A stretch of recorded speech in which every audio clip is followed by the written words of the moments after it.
Welcome to the Herd. Happy Monday. Jason Whitlock sitting in for Colin Cowherd. He's out on vacation all this week. Doug Gottlieb will be here the rest of the week. You have me today, and today we're talking Big Baller Brand and why Big Baller Brand is DBA. DBA, not DOA, DBA, Dead Before Arrival. Lonzo Ball, the first to jump ship off of Big Baller Brand. That, to me, is the story of the weekend. I'm going to tie it in. My theme for today is going to be about how Twitter and social media causes us, the media, to lie to you. To lie to you. Everybody's dancing on the Big Baller, Lonzo Ball, LaVar Ball conversation. Because we don't want to deal with the social media backlash if we happen to tell you the truth about Big Baller Brand and LaVar Ball. But sometimes actions speak louder than words. And when your dad has been flapping his gums for months, Big Baller Brand, we won $1 billion from Nike or Adidas or any shoe company. Big Baller Brand's going to take over the world. And all it took was 2 games for Lonzo to say, I'm going to wear Nike, I'm going to wear Adidas, I'm going to Mambas, now throwback Air Jordans, Jordan 31s. Lonzo Ball has jumped ship on Big Baller Brand. Big Baller Brand is a T-shirt company. That's what Big Baller Brand is. One of my best friends in Kansas City, one of my best friends in life, he and his wife have a T-shirt company out of Kansas City. And it's quite successful. But it's a T-shirt company. It's a side hustle. They both have regular jobs, and they hustle T-shirts on the side. That's what LaVar Ball has created.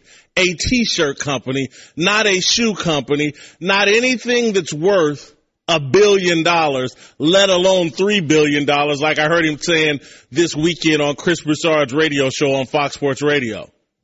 But here is LaVar Ball talking to ESPN this weekend about Big Baller Brand and his son's decision to wear other shoes. That boy can play barefoot and do the same thing. He just let him know he can play in any shoe he feels like it. And that's how that Big Baller Brand roll. We got that independence. We don't have to be strapped down. You know how many players want to do that? Try another shoe on and can't. Sit their ass down and wear the one they told them to tie their foot to. Keep your foot in that shoe, on and off the court. Can't tell my boy nothing like that. He roll what he want. That, in my view, was some projection by LaVar Ball. He can't tell his son anything about what shoe to wear. That's where this is headed. Lonzo Ball is starting to become independent and unbuckling himself from his loudmouth father. And I don't mean, that sounds really, really negative. And I don't mean it in a really, really negative fashion. You raise a child, you raise anything to leave the nest and to be able to stand on their own 2 feet. And that's what we're starting to see from Lonzo Ball. His dad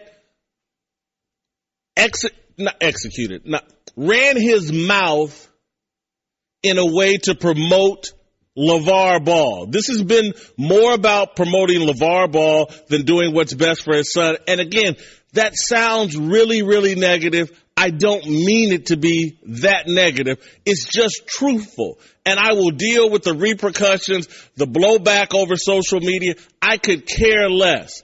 I listened to Jeff Van Gundy and Mark Jones do a nice job calling the Summer League game, I think on Saturday or Friday for Lonzo Ball, but they were dancing. You could tell they were dancing. They were biting their tongue. At one point, Jeff Van Gundy said, no one judges a kid by their parents. And I nearly fell off my couch. It's like, who doesn't judge a kid by their parents? Now, sometimes you raise a kid who's completely different than their parents, but you still judge a child by his parents. Again, to me, Lonzo Ball is different than his dad. Completely different. And LaVar's shtick doesn't work for Lonzo. And Lonzo is backing away from that respectfully and politely, and that's why he's no longer wearing the shoes. The $500 overpriced shoes that are not selling, Lonzo Ball has backed away from, and now he's wearing whatever shoes he wants, and he's out, his dad's talking about they're still looking for a shoe deal. You remember just a few weeks ago, everyone, LaVar has started a business, and you got to respect the man for starting a business, and he's got big ambitions. And there were some of us out here saying, no, let's pump the brakes. Let's pump the brakes. Is LaVar Ball in his lane is the question we should be asking, because I don't think he's Phil Knight. I don't think he's Bill Duffy or Scott Boras or Tom Condon. He's not a super agent. He's a guy who's been winging it as he goes. And if he would just back off, let his son do what he's been doing since he changed shoes and what he did quite well this weekend, his son can play this game. His son's not the next Magic Johnson. He may not even be the next Jason Kidd, but his son can play this game. And so as the more he steps away from the circus that his dad created, the better basketball player he appears to be. Yesterday against Dennis Smith Jr., the guy who has actually taken over the Summer League and been the best player in the Summer League, Lonzo Ball, before his calf tightened and he left the game, looked damn good yesterday. His shot, and every Laker shot was falling yesterday.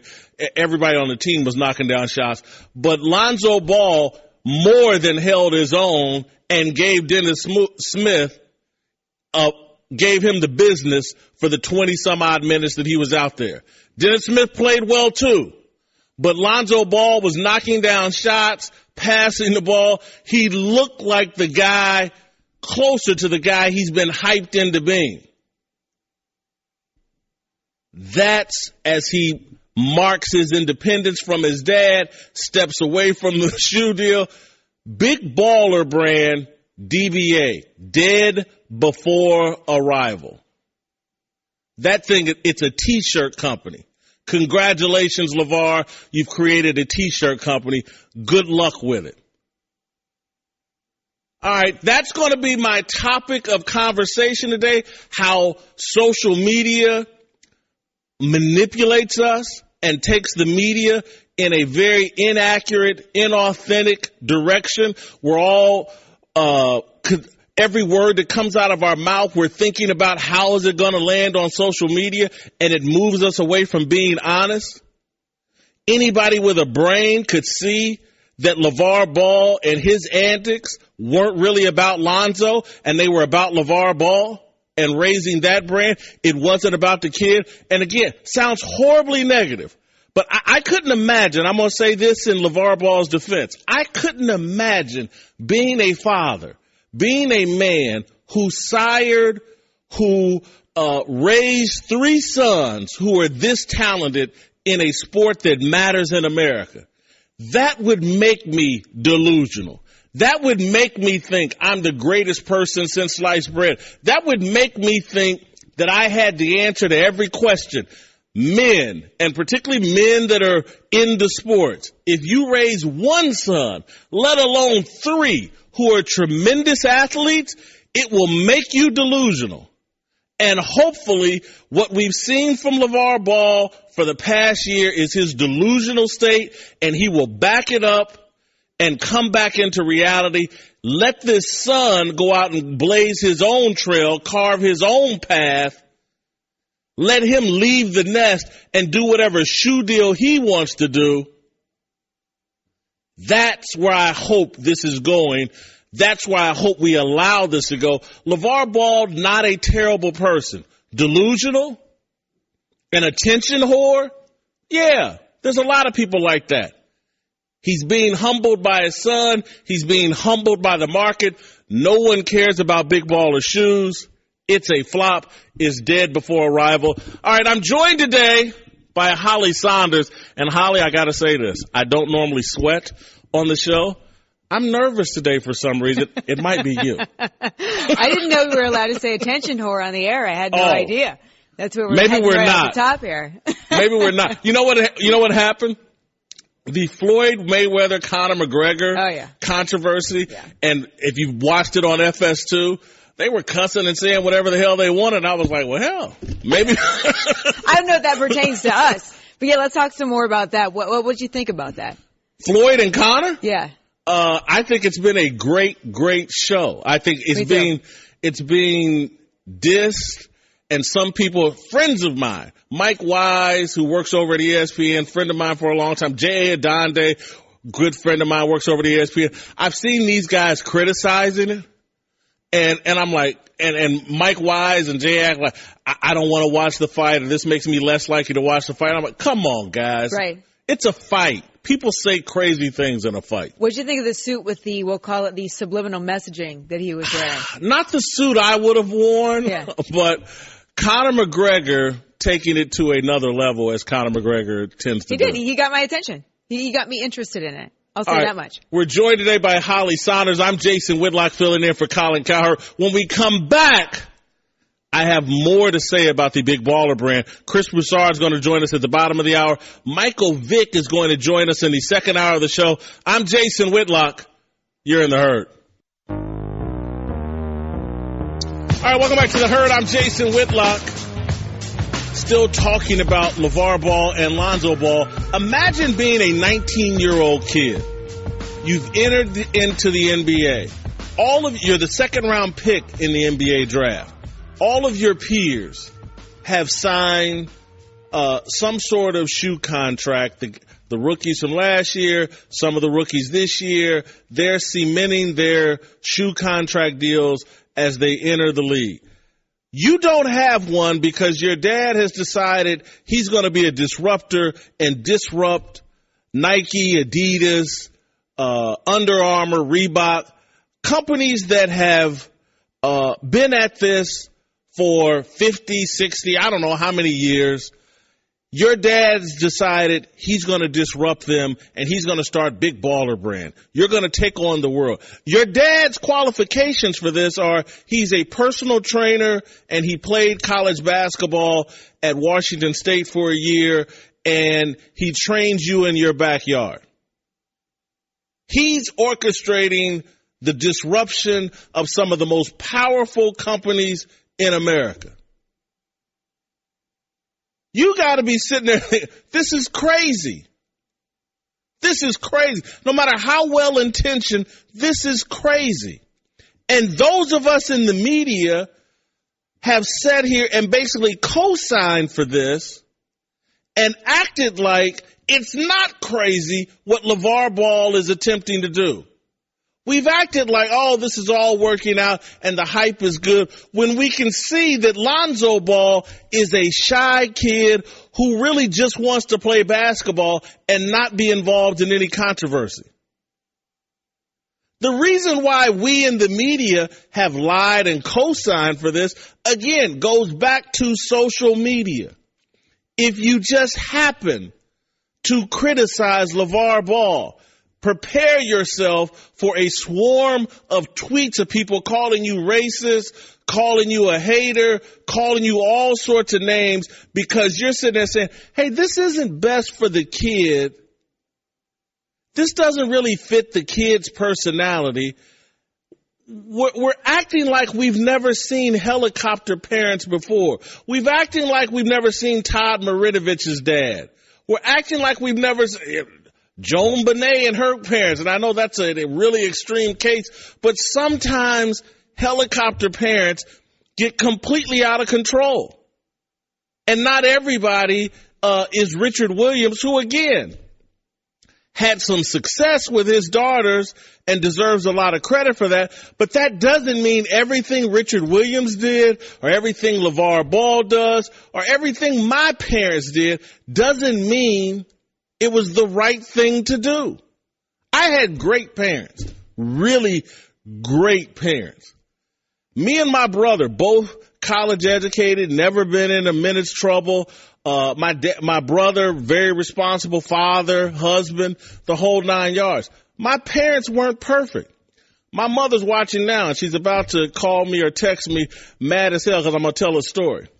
I've seen cocaine once in my life, and I've lived a pretty crazy life. I've seen cocaine once in my life, and it was when my mother went on a vacation bowling trip with her girl. My parents divorced. My mother, raised us as a single mom. My mother went on a bowling trip to Florida with her girlfriends, and she left my cousin Kevin in charge of us. Look, Kevin was my idol as a kid, but he was a thug. And all of his buddies came. He was babysitting us for a week. All of his buddies came over, and they had cocaine spread across our dining room table. I was probably 11 years old. Not the greatest decision by my mother. Still the greatest mother in the history of the planet and the world. So what I'm saying is parenting is complicated. It's filled with good things and bad things. And if someone happens to point out, hey, LaVar, I don't know if this is the best thing. You've done a lot of great things, but I don't know if starting a shoe company and creating all this controversy around your son, I don't know if that's the best thing in the world. That's not harsh criticism of LaVar Ball. That's not some example of racism or selling out because you've criticized LaVar Ball. It's the truth. And we're not allowed to say the truth in the media anymore because of social media. Anybody that goes anywhere near an uncomfortable truth gets vilified in social media. And too much of the media is afraid. And I don't blame them because their bosses live in fear of social media. And so we've moved into this very inauthentic, phony world where no one says what they really think. And that's how Jeff Van Gundy, who did a great job calling that game and making some points, very subtle points about Lonzo Ball. Like, hey, maybe we've overhyped him a little bit. Not sure if we should compare him to Jason Kidd, Hall of Famer. Let's let the kid bake in the oven before we go there. But then he also was dancing around, say, oh, yeah, no one judges a kid by his parents. The hell they don't. That's not reality. People do it every day of the week. And then we spent all this time talking about LaVar Ball. What about Dennis Smith Sr.? This guy raised 2 kids by himself because their mother abandoned them. But we can't talk about him. Only we can talk about LaVar Ball, and he's the greatest dad, and if you criticize anything he's done, you're the worst human being on the planet. We need to move beyond our fear of social media so that we can get back to telling the truth. Because again, if you're somewhat religious or if you just believe in common sense, the truth actually sets people free. The truth actually moves people in a positive direction. I'll give you one more example, again, how success fools us into thinking everything we do is right. I've been a pretty successful sports writer, broadcaster, whatever, media personality. The equivalent of what I'm talking about, LaVar Ball and what he's doing, it's like I overeat. People can point that out, hey, Whitlock, you overeat. I could sit there, well, what do you mean I'm successful? Overeating's part of my success. No, it's not. It's something I do that's wrong, and I would be more successful if I didn't. And no different than what people have been trying to point out about the Balls.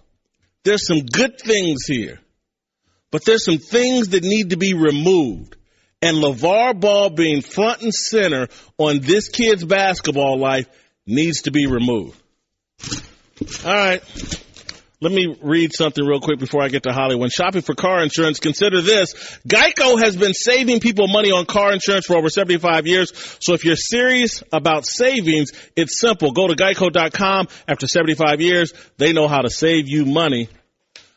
Now it's time for Holly in the news. All right, let's get right to it. We already touched already on the Conor McGregor Floyd Mayweather press tour. I think I'm supposed to talk right now. I think I was talking over that. I'm getting used to all this. All right, good. That's all right. Let's get back to it. All right, the Conor McGregor Floyd Mayweather press tour is over, met with mixed reviews, but even more importantly now, video has surfaced, and if you're a UFC fan, if you're a Conor McGregor fan, you're going to want to cover your eyes here. He was sparring with a pro boxer, and needless to say, it did not go well. It was downright demoralizing. And now Jesse Vargas, two-time super lightweight champ, is saying that McGregor was knocked out. This is word that's getting around the boxing, getting around the boxing community. This is not good, Jason. Do you believe this report, or is he trying to play possum here? No, he's not trying to play possum here. This doesn't surprise me. They better not take any more video of him sparring with anybody. You don't want that to leak out, because that'll take some of the shine off the fight. You think so? Yeah, I think it'll take some of the shine off the fight. That's not good. We don't want to see Conor sparring. That's not any good at all. All right, so let's move on to the next part of the news. Conor McGregor getting his butt whooped there. All right. Panthers running back Christian McCaffrey has a message for all of America's youth, and it is play more than one sport. He does not want children to specialize. He wants them to play multiple sports. He was on Dan Patrick's show last Friday, and here's what he had to say.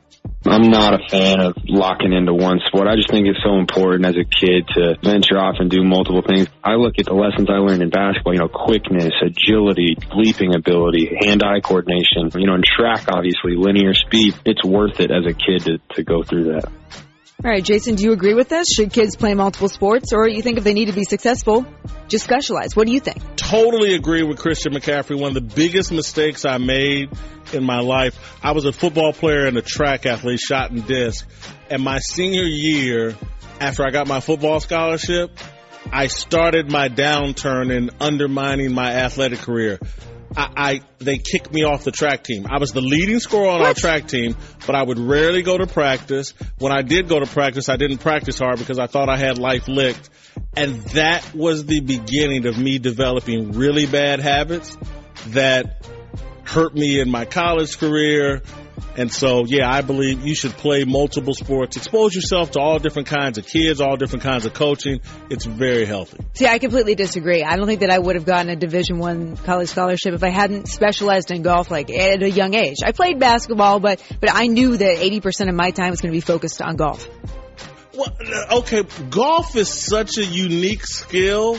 And you could say that too. It's individual. Yeah, it really is. That maybe, because you didn't play. I figured you might have played a little volleyball too. I played basketball. I ran track, but it was just kind of I never really practiced in the off season. But golf was all the time. It was all the time. So I kind of disagree with them, but I understand from the social standpoint too. It develops other skills. So I guess we can look at it both ways. I know you're looking for me to disagree with you. I know you have a little more respect now, I'll keep giving it to you over here. All right. And finally here, both Colin Kaepernick and Johnny Manziel are rep by the same firm. Wow. Select Sports Group. Are they, have they fallen on hard times? What is going on here? Who's going to be their next client? Is it Captain Griffin? Who is it? What's going on I didn't know that Manziel and Kaepernick are rep by the same. I didn't know now they that. are. Yes. That's right. Oh yeah, that makes sense. Zero expectations for this firm? How do they sell it? Give me your commission. You have zero expectations to place you. It sounds like a firm because I think, didn't LeBron's group kick Johnny Manziel to the curb maybe at some point? And, Colin Kaepernick's a tough case. These are guys that'll take on anything and anybody, right. It sounds like, as long as you got a big name. Not the greatest look for that firm, though, but I'm sure they have some other clients that are more successful. And Johnny Manziel says he wants to get back into the league. What are your thoughts on that? I mean, he says he's taken a year off. He really realizes now that he misses it. Johnny Manziel is not an NFL quarterback. He's too small. His arm's not strong enough. He's not committed to the position or the game. He's a different kind of Kaepernick. Kaepernick's off into activism. Johnny Manziel's off into partying and IG models. He's not really about playing quarterback in the NFL. No, I don't see Manziel coming back. What about Billy Janziel from Vegas? His alter ego. Maybe they can place Billy Janziel with that wig. No, that's another reason why he doesn't belong in the NFL. Good work. That's the news. All right, that's Holly with the news. Well, that's the news. And thanks for stopping by. The Herd Lie News. All right, Chris Broussard is here. He had LaVar Ball on the radio yesterday. And, you know, again, I'm very reluctant. I'm not a reluctant praiser, but my praise is always authentic. I thought was it Matt? Mark Willard. Mark Willard. Shout out. Mark Willard. I thought y'all did a really good job with LaVar Ball in terms of being respectful while also pushing him for real answers. Thank you. Yeah. You know, I happen to like LaVar. He's been on my podcast in the zone a few times. But you obviously have to ask him some tough questions. And I'll say this, as far as getting to the bottom of Shoegate, you know, why is Lonzo wearing these different sneakers? We really didn't get to the bottom of it. We asked him several questions about it. He did say that the price for Nike, Adidas, Under Armour, whoever is $3 billion, which, come on, you know, $3 billion. He said Big Baller Brand will exist.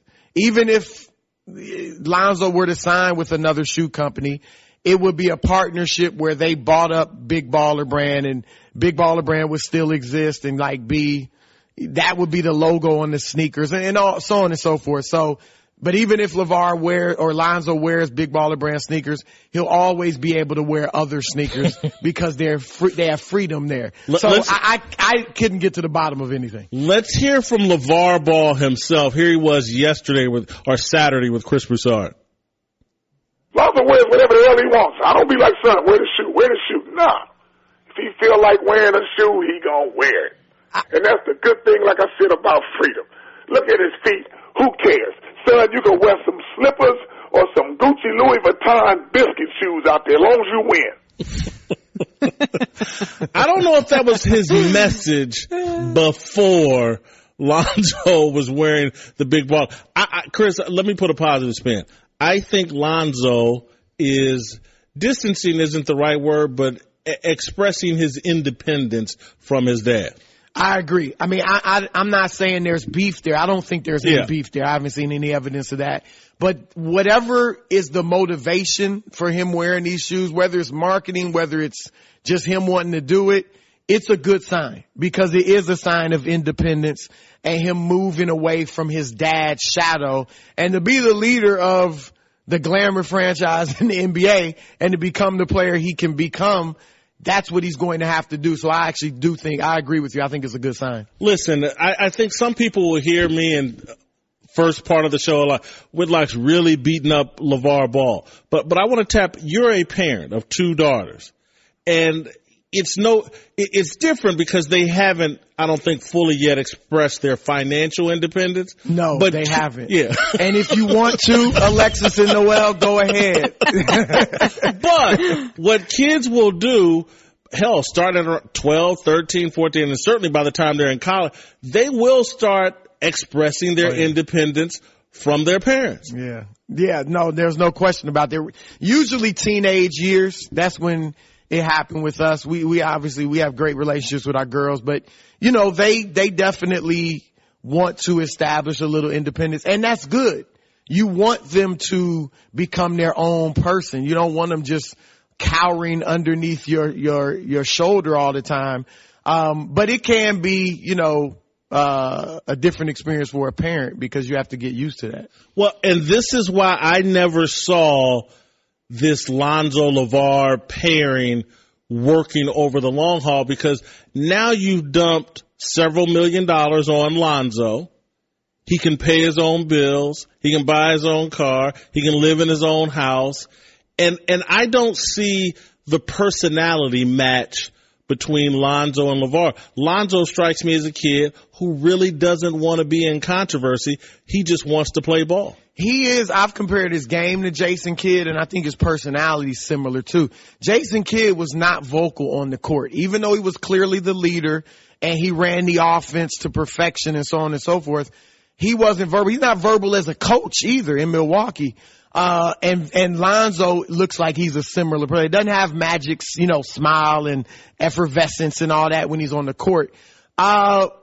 But look, he seems very appreciative of his father. No question. And they seem to have a very strong relationship. But what's happening, if indeed it is happening, of him kind of growing into his own man and moving away from the shadow of his dad, that's a great thing. That's what you want as a parent. I love my girls. We spend a lot of time together when they're home from college, but I want them to be independent. I just hope that the values and morals I instilled in them, that they carry with them, but I want them to be able to make their own decisions and be independent. And I think that's what LaVar probably wants with Lonzo. And so I see a connection here. Basketball is a game of ego and confidence. And I see as his independence grows, it looks like his shot and his playmaking has improved in the summer league. It's a game of confidence. And this kid looks more and more confident every time I see him. Well, he really only had one bad game.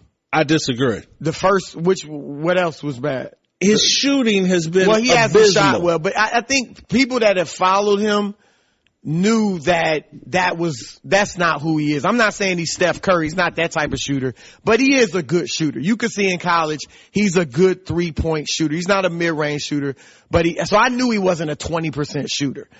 But what I liked was the passing, the court vision, the unselfishness. Let me say this about Lonzo Ball. Every so often, a player or two comes along who changes our focus of the game. Magic and Bird put the focus on passing, making your teammates better, and winning. Michael Jordan put the focus on athleticism, where it stayed for a long time. LeBron James came and the focus became positionless players. You see James Harden doing all sorts of things on the court. Paul George now, Kawhi Leonard now, Gordon Hayward following LeBron doing everything being positionless. Now you got Steph Curry who put the focus on the 3-point line. I think Lonzo Ball and maybe with him Ben Simmons will bring the focus back to passing and not dominating the basketball. All these point guards you have, they dominate the basketball and they put up big scoring numbers, but they don't win at the highest level. Even ones that don't score a ton. Chris Paul is a tremendous point guard, but he dominates the ball. Steve Nash used to dominate the ball. I haven't seen Lonzo dominate or over dribble the ball since he's in Summer League one time. He passes ahead. He moves the basketball. I think that is going to become the focus because I think this kid is going to have success at a very high level as time goes on. You make an excellent point, and you just like giving me a reason to really root for him. And I'm sitting there. Did you watch yesterday's game? Yeah, it was yesterday. some of it. I saw some of it. His whole mentality is, how quick can I get the ball out of my hands? To the point, one time he didn't even put it in his hand. He just punched the ball ahead. And so that is a mentality that he plays with. How quick can I move the ball to a better position than what I have? You've given me. All right, but I want to go back to yesterday's game. I thought there was also something important. Again, this is about confidence and this independence. I think for the first time, we accused him of ducking De'Aaron Fox. Dennis Smith Jr. has been the biggest star in Summer League, actually in terms of performance. And that's why I think Lonzo's stepped up and gave him, he took advantage of his size. He shot over top of Dennis Smith Jr. with confidence and knocked down shots. And again, the entire Lakers team knocked down shots, but I thought he stepped up yesterday. Yeah, see, I don't think he ducked De'Aaron.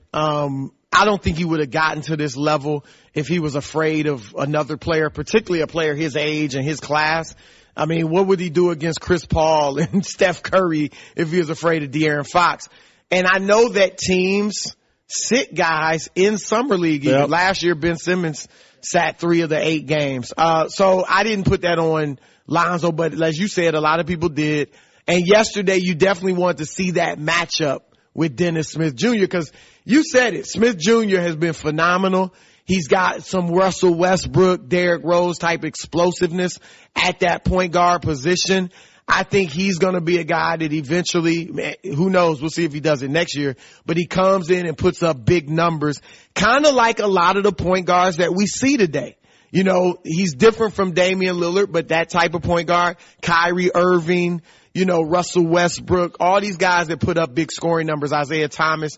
I think he's in that mold. Don't think he's transcendent like I think Lonzo could be, but he's going to certainly put up big numbers and be a really good player in the league. All right, Chris Broussard is with us. I'm going to hold him over for one more segment. Chris and I have both been enamored one way or the other by the Floyd Mayweather, Conor McGregor press tour. We'll get into that when we come back. I'm Jason Whitlock. You're in the Herd.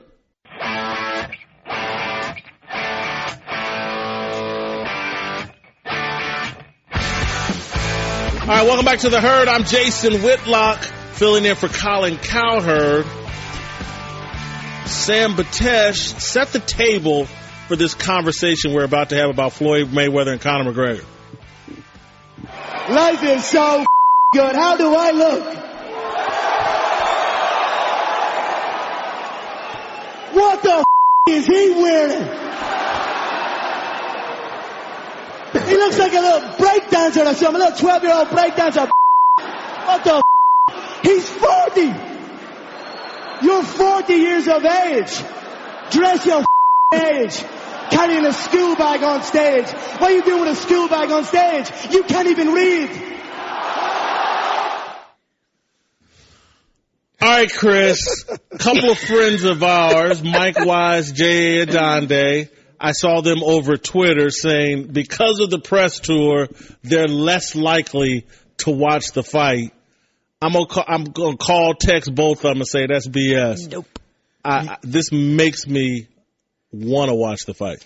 Yeah, I'm definitely watching the fight. Now, I did have problems with the press tour. I thought they easily could have gotten away with just the LA event.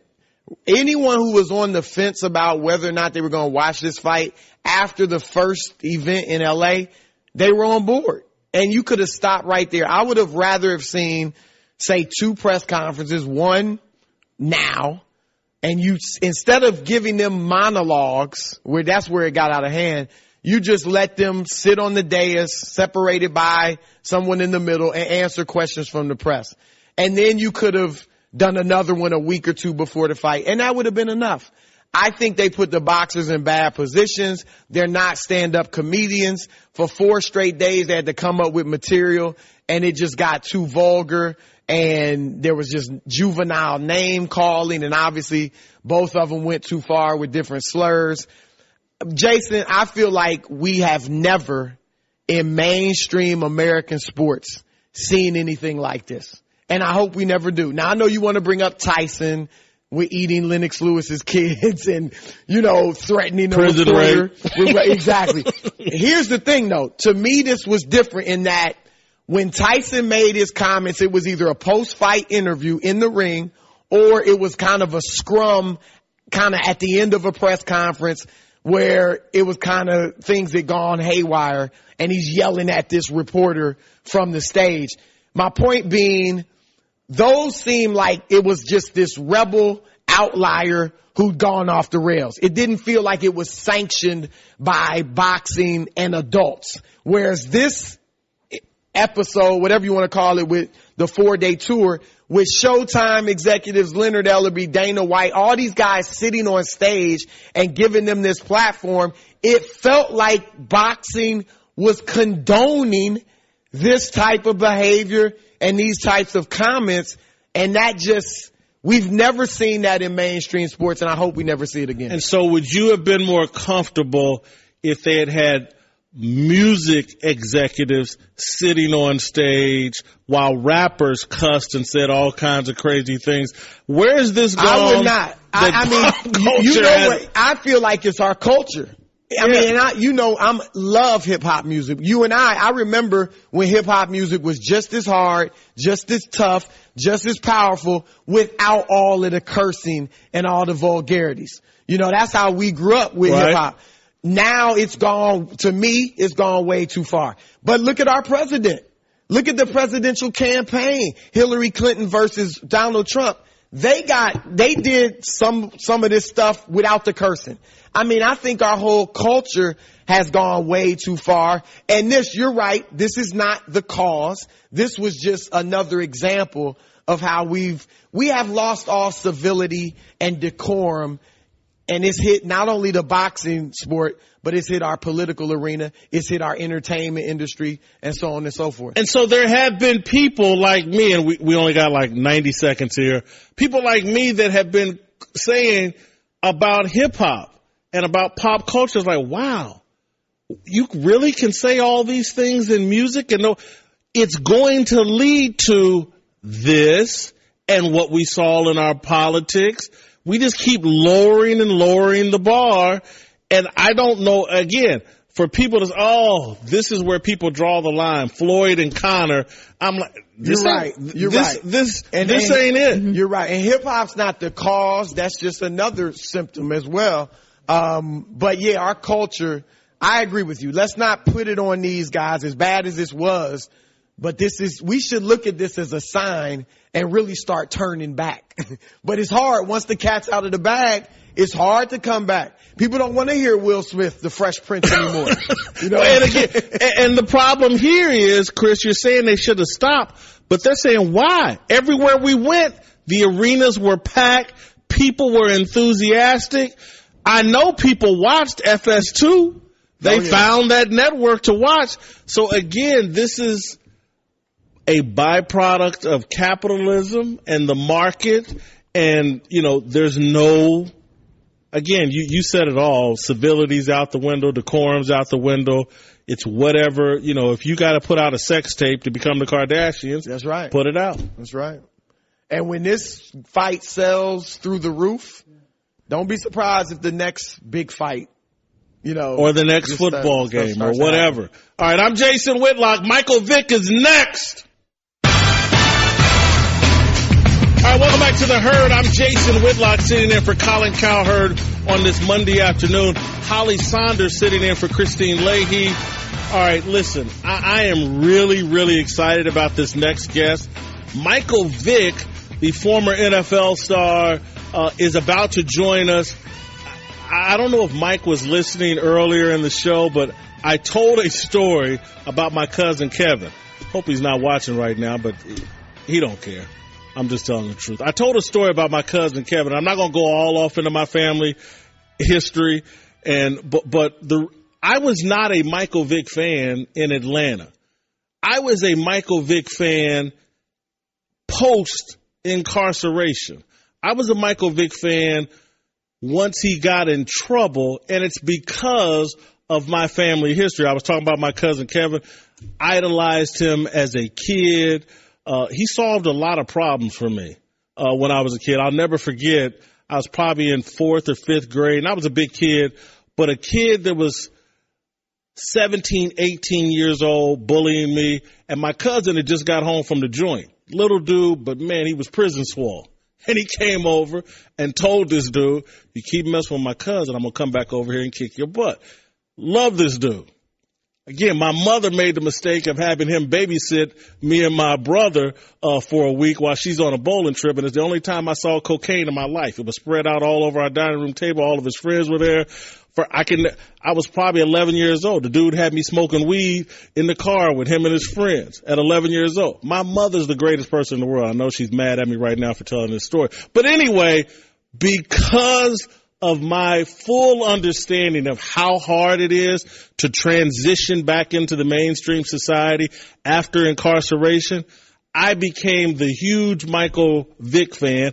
I remember, Michael has no reason to remember this, but his first game in Philadelphia, I went, covered it, interviewed him afterwards, rooting for him. I thought Michael, the way he handled everything after incarceration, a blueprint, a role model, an example, an important thing for black men because of America's mass incarceration. But anyway, Michael Vick is here. Michael Vick, welcome to The Herd.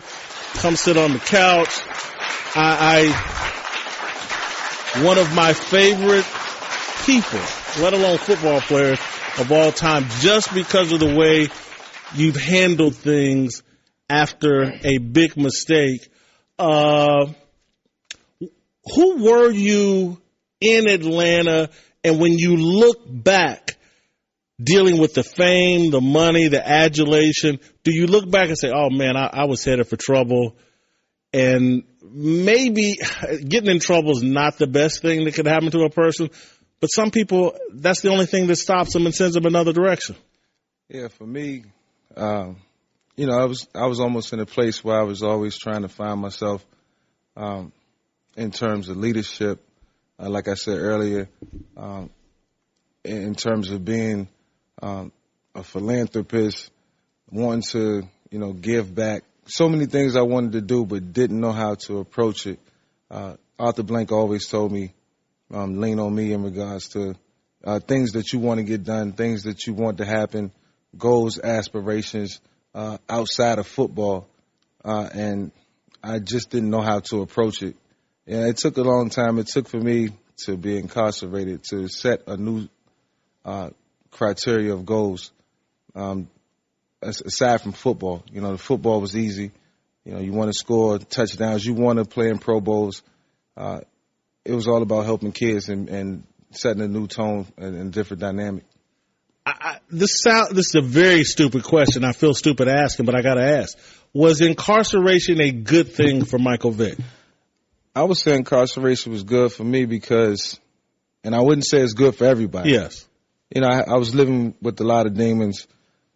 I wasn't necessarily taking on that leadership role, the role model role, so to speak, that, our organization expected me to be.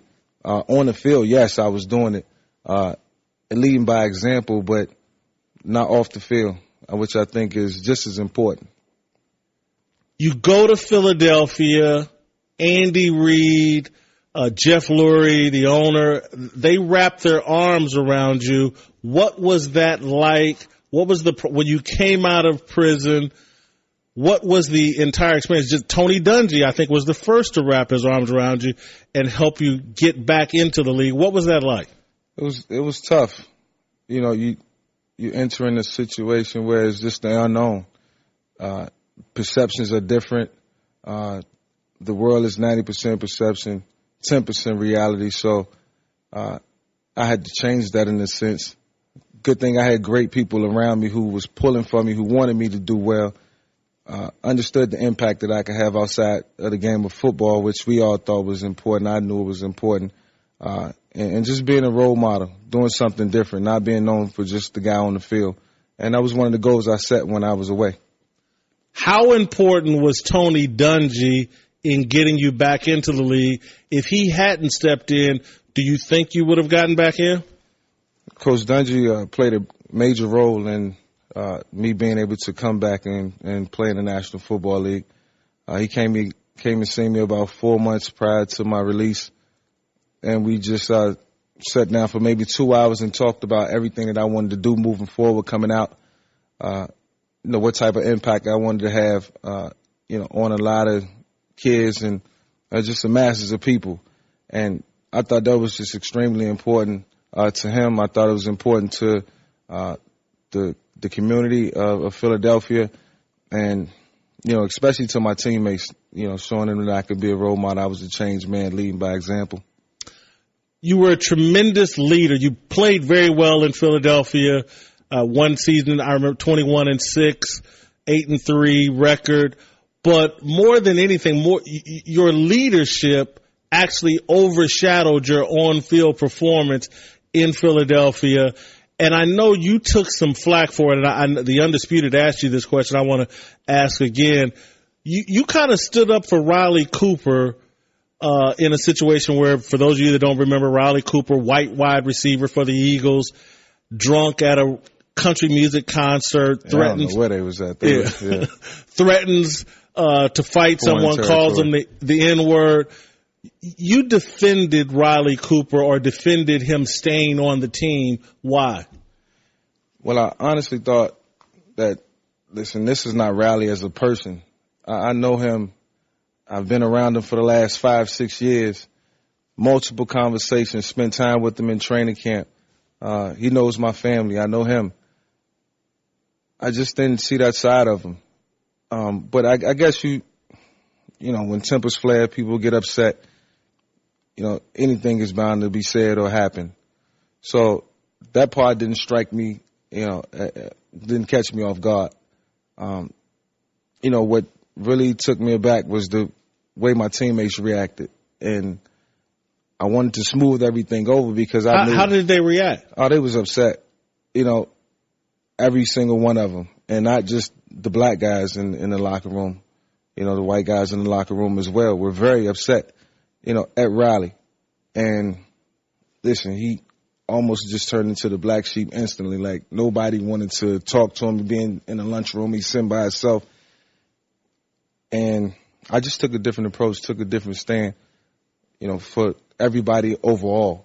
And I knew we had to, you know, continue to stay, you know, focused on the mission at hand and not let that small distraction, you know, be the downfall of our season.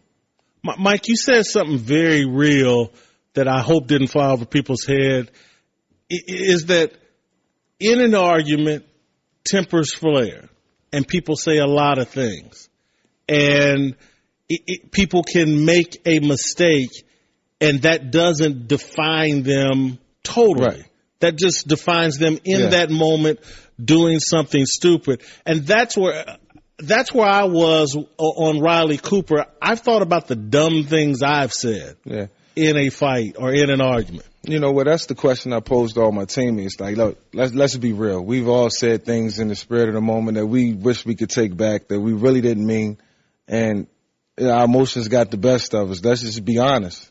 And I was just trying to bring a realistic situation to a head in terms of, you know, having guys think about, you know, things that or situations they've been in where, you know, they reacted, you know, just totally out of, you know, impulse. And I wanted everybody to just relive those moments, understand, listen, we all got skeletons in our closet. We all do certain things. We all say things that we want to take back. But I was proud of those guys because, you know, after 2 days, you know, it was a normal locker room again. So we never talked about it. It was never an issue again. I knew some guys didn't let it go, but hey, at least we was able to get past it.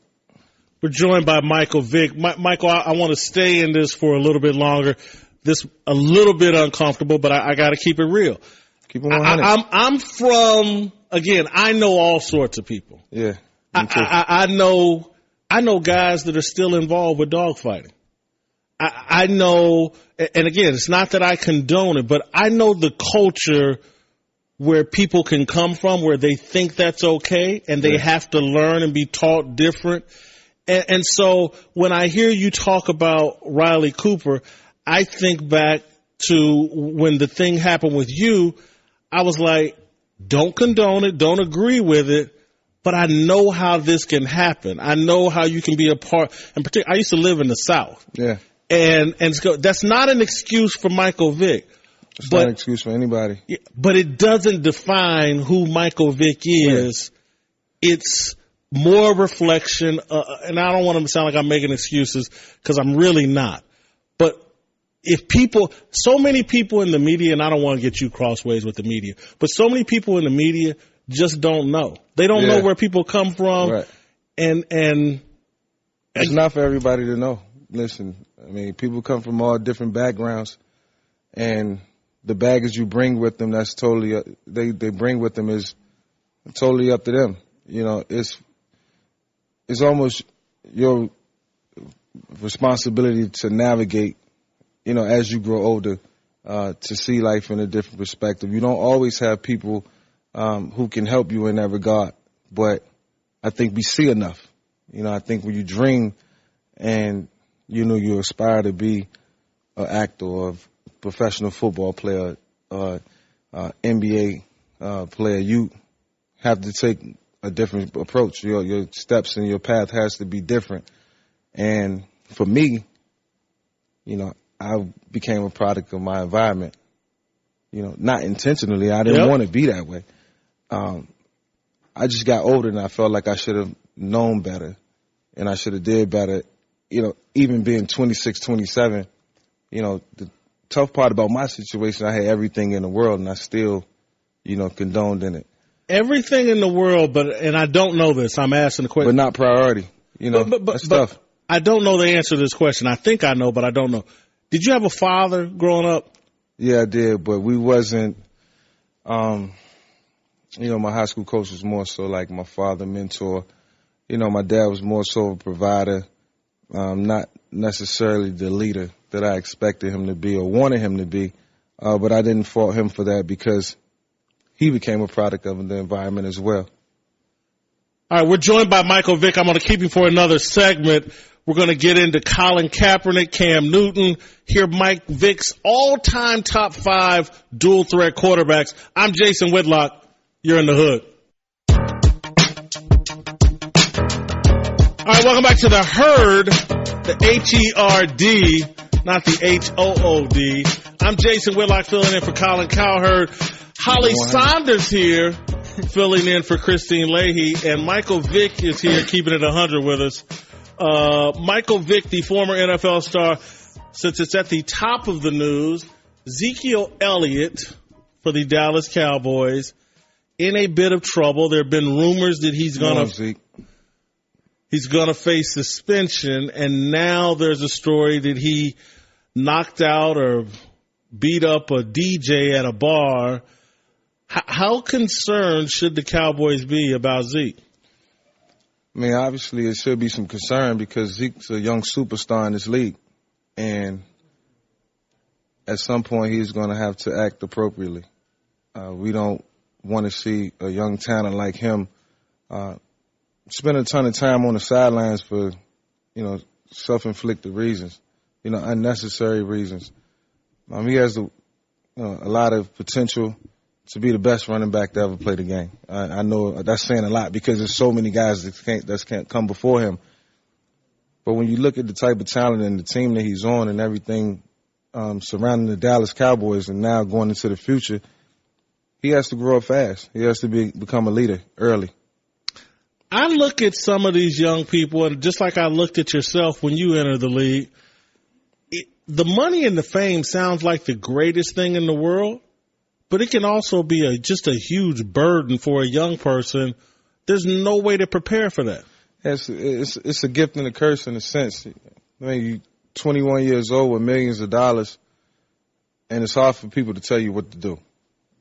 Even the guys that they may consider their role models really can't get through to them directly. And these guys got to understand that, they're the future of the National Football League.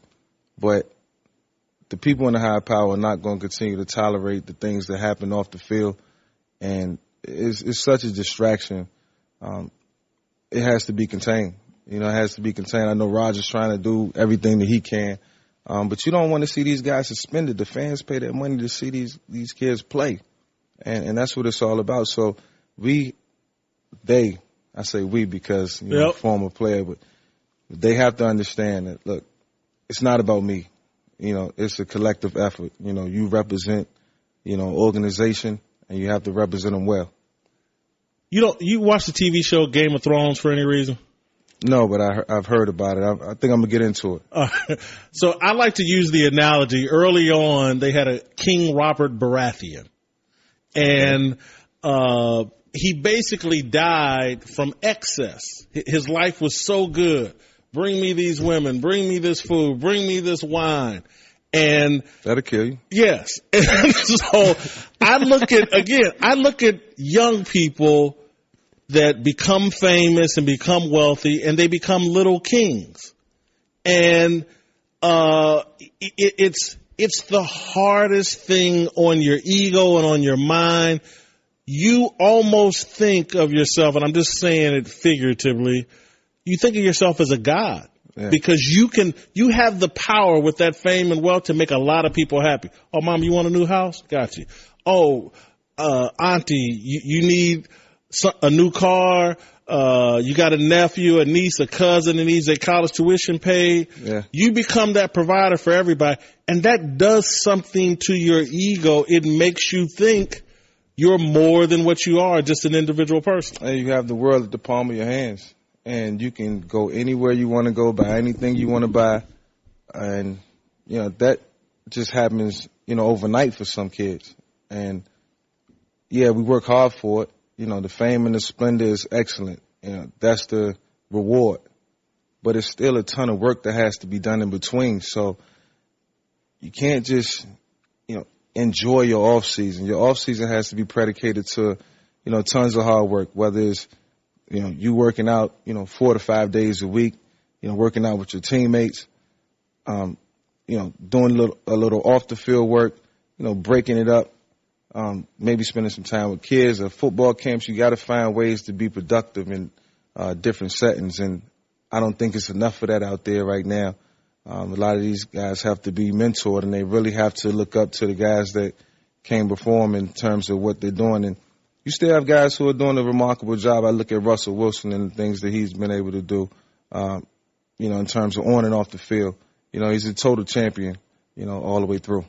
We're joined by Michael Vick. Mike, during the break, you mentioned the game was too easy for you. Yeah, it was at times. And I said I grew up with Jeff George, super talented. Yeah. Football, strong baseball. Yeah. Pure, smart guy. Too easy, but it was too easy for him. Right. And that's where I think like a guy like Tom Brady, talented but not so overly talented. Sometimes you can have too many gifts, and that's what I thought perhaps was a problem for you, is you had too many gifts. Yeah. Well, with me, it was, the speed was remarkable. Arm strength, never had a problem with it. Could pick up plays, and the understanding of the game was always there for me.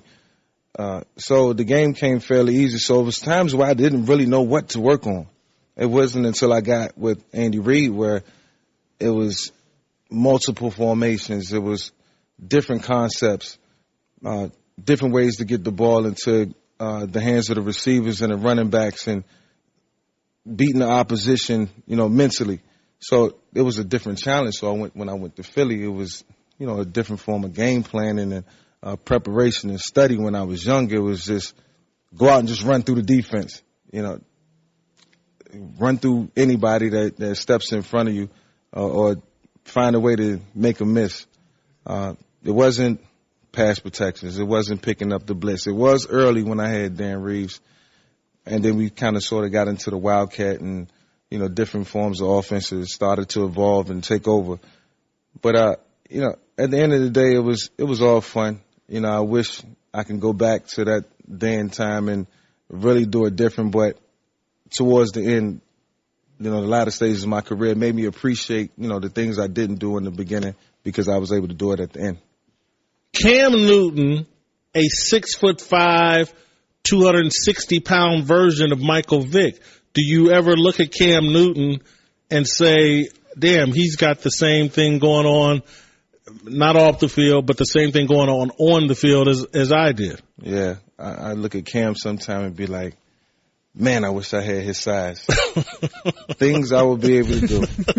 I was 6'5", 255, and ran a 4.3 40. That's the key. But yeah, man, Cam is going through a lot. He had the injury this past off season. I think he had the surgery. A lot of pressure and expectations are going to come down on you going into your 5th, 6th, 7th year. Those are the times when contracts starting to get extended, renegotiations. The team is being built around you, so you really have to, just take advantage of those opportunities. Those years are the most important in terms of the injuries and protecting yourself and the scrutiny. It's not anything any other quarterback hasn't gone through. Cam just has to fight this battle, and nobody else can do it for him. It has to be done by him. So I'm excited to see how he's going to react. This is going to be a great season for a lot of quarterbacks. And, in 2015, Cam played in the Super Bowl. Last year, they didn't make it. So now it's more pressure, more expectation. But he has to accept it, with a grain of salt and continue to push through. We're joined by Michael Vick. Colin Kaepernick, for a different set of reasons, is having a hard time getting back into the NFL. Yeah. He's got some controversy surrounding him that, has to do with his protest. What do you think about the way the NFL is treating Colin Kaepernick? Some people are saying he's being blackballed. I happen to think that it's about teams wanting their quarterback to be all in? It has nothing to do with him being blackballed. The gesture that he made, last year when he took the stand to do what he did, listen, we all appreciated it. We respected it. And it was a good thing. It was a good thing. I really think, the stand that he took has nothing to do with him not having a job or playing in the National Football League right now. And being frank, Colin didn't have the best 2 years, his last 2 seasons. I mean, it wasn't as productive as what we've seen him do. And maybe it's due to coaching changes and, musical chairs in the positions around him and the players. But I think in terms of him getting back out on the field, it's going to have to be a team that can suit his skill set and what he does, what he does well. Mobility inside and outside of the pocket, making plays with his feet, maybe a little bit of the wildcat, whatever they want to call it, mixed in, but it has to be some type of scheme that helps, Kaepernick and that team in terms of productivity. Any other type of offense, I don't think will help him right now because it's going to take so long to, adjust and learn the system, protections, blitzes, what to look for, receivers. That type of, that type of camaraderie don't happen overnight. What do you think of teams or people in the media like me that say because of his activism and because of what he seems to be into over social media, he's not really all in on football. Football's not that important to him, and teams from that position want guys who are obsessed with football. Yeah, well, we don't know his commitment, his dedication to the game right now. Unless you talk to Colin personally, you probably won't know. I still think his heart is in football. He's fairly young, still in his 5th, 6th season. He has a ton of football ahead of him. But it's all predicated on what teams want in the quarterback position. Now, I'm surprised that he's not a backup, with anybody right now. But as you look at all the teams around the National Football League, a lot of teams have good, solid backups that's been there for 3 or 4 years and understand the system. So when Colin come in, it's starting from ground zero. And, in terms of his social media and what he likes to do and what he likes to be involved in, it's all at his discretion. It's what he wants to do. I'm pretty sure he's understanding that the things that he does put on social media, he gets involved in is going to be heavily scrutinized because you're a quarterback in the National Football League. Now, a lot of teams don't like it. They don't want guys active on Twitter and Instagram, and I wouldn't want it either if I was a owner of a team or worked in the PR department. You got to contain certain things, and some things need to be kept private. So, I'm rooting for Colin. I'm his biggest supporter. The guy wears my number, so I'm always support him and be there for him. Who are Michael Vick's top 5 all-time dual-threat quarterbacks? Number 1, myself. I don't think it get any better than that, and I'm just being frank. Is there any bias in that opinion? Absolutely not. I mean, listen. You got yourself ahead of Steve Young. Yeah, I mean, Steve was one of the greatest, and Steve got a ring, but, I mean, I look back at the top 10 most mobile quarterbacks, the show that they have on NFL Network, and they got me ranked like number 7. I'm like, wow, what's that about? And I know some good guys that came before me, but, as far as quickness, ability, the opportunities that I and situations that I had where I created, plays that you'll never see again, I think that put me at the top. But yeah, Steve Young, number 2, Randall Cunningham, Aaron Rodgers, definitely one of the top. You got Doug Flutie, number 4. That's Flutie. The one that shocked me. Yeah, well, Doug's at number 5. Doug he kept it squeaky clean. He maneuvered the pocket, mobile, didn't get sacked a lot.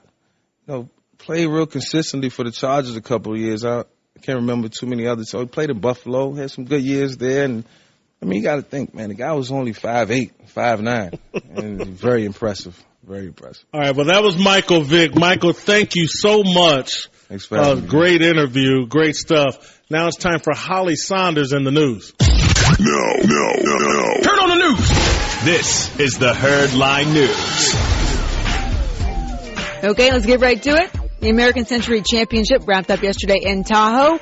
And now this is where the best celebrity golfers, athletes converge. All the best celebrities with low handicaps. Every single year they come to this event and fight it out. And Charles Barkley. Yeah, and he's always there, bringing up the rear at the end. Former MLB pitcher Mark Mulder, of course, won for a third straight year. He's a stud on the golf course. And Steph Curry actually impressed, ended up finishing fourth. And it's just a very loose format, interaction with the crowds. Tony Romo and Aaron Rodgers actually tossed some passes down the fairway to Steph Curry, and he showed off some pretty decent receiving skills. We'll see that here in a second. I want to know how Tony Romo didn't win this thing. Oh, man, that's a hell of a Tony catch. Romo is a great golfer. He's a I great know. golfer. He wants to be on the PGA Tour, but he can't win a celebrity golf tournament?